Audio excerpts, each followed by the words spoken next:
नमस्कार। राजनीतिक खबरों के सबसे दिलचस्प ठिकाने में मैं रूपेश मिश्रा आप सभी का स्वागत करता हूं। सूबे के पूर्व उप मुख्यमंत्री सचिन पायलट को अब यह बात बखूबी पता चल गई है कि हर सियासी जख्मों का इलाज दिल्ली से ही मिलेगा। शायद इसी का नतीजा है कि पायलट को जो भी सियासी जख्म राजस्थान से मिले उनका इलाज पायलट अब दिल्ली में ढूंढने लगे हैं।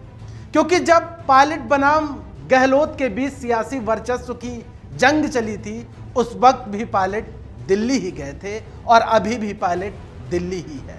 गौरतलब है कि राजस्थान कांग्रेस का पिछले 3 दिनों से सियासी पारा बेहद तल्ख चल रहा है और आज तल्ख होने की वजह है सचिन पायलट और प्रदेश प्रभारी अजय माकन के बीच मुलाकात।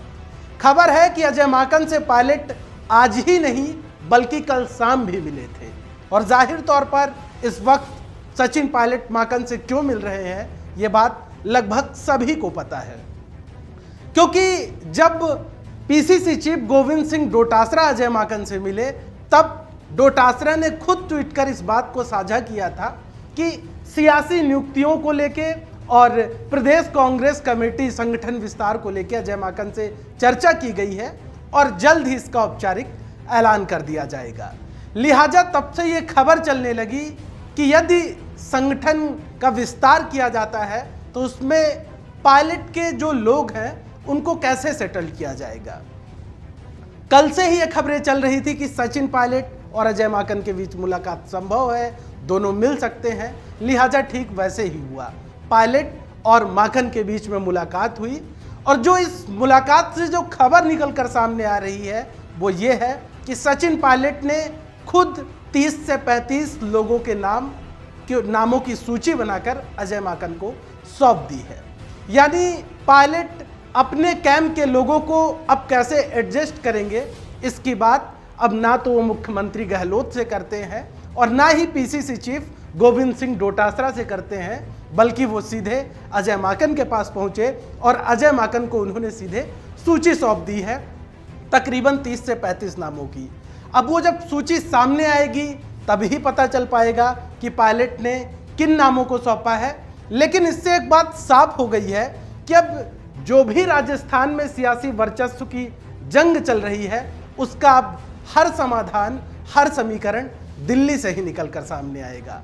वहीं एक बड़ी खबर आज ये भी आई दिल्ली से कि हरीश चौधरी जो कि गहलोत सरकार में मंत्री हैं, आज वो सीधे दिल्ली पहुंच जाते हैं और जहां उनकी अजय माकन से मुलाकात हुई। इसी बीच एक खबर ये भी सामने आई कि पीसीसी चीफ को लेके भी कुछ बड़ा हो सकता है।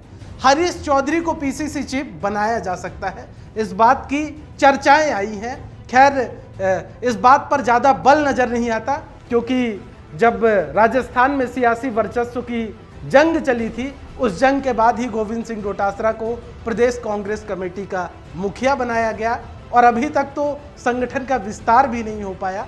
लिहाजा ऐसे वक्त में प्रदेश कांग्रेस कमेटी का मुखिया बदला जाए संभव नहीं है। यानी अब यहां पर बड़ा सवाल यही खड़ा होता है बार बार कि आखिर सचिन पायलट ने किन लोगों के नाम सौंपे हैं, आखिर पायलट कैंप के वो कौन से विश्वस्त लोग हैं। क्योंकि लगातार ये बात की जाती रही है कि आखिरकार कब जो राजस्थान में सियासी नियुक्तियों का पिटारा है, संगठन का विस्तार है, आखिर वो कब किया जाएगा। क्योंकि पायलट कैंप के नेताओं के अंदर और जो पायलट कैंप के समर्थक हैं वो इसी बात से आकलन लगाएंगे कि पायलट गहलोत के बीच का जो शक्ति का संतुलन है वो कैसा है। लिहाजा इन सूचियों का इंतजार अब तेजी से होने लगा है। वहीं एक खबर यह भी निकल कर आई है, कुछ राजनीतिक विश्लेषकों का जो कहना है वो ये है कि अभी जो संगठन में विस्तार होगा, प्रदेश कांग्रेस कमेटी की जो सूची आएगी उसमें ज़्यादा नाम शामिल नहीं होंगे। यानी प्रदेश कांग्रेस कमेटी का जो विस्तार होगा वो टुकड़ों में किया जाएगा। शुरुआत में एक छोटी लिस्ट आएगी, फिर उसके बाद एक और लिस्ट आएगी। मतलब कहीं ना कहीं जो दिल्ली दरबार है वो अब पूरी तैयारी में हो गया है और बड़ी बात यह है कि दिल्ली दरबार अब कोई भी सूची या फिर राजनीतिक नियुक्तियों का पिटारा या फिर मंत्रिमंडल विस्तार अब बगैर शक्ति संतुलन के नहीं करेगा। हमारे कहने का आशय ये है कि सचिन पायलट और मुख्यमंत्री गहलोत दोनों ही कैंपों का ख्याल रखा जाएगा। बहरहाल अब सूची सामने आने के बाद ही स्पष्ट हो पाएगा कि पायलट और गहलोत के बीच का जो सियासी शक्ति का जो संतुलन है वो कैसा है।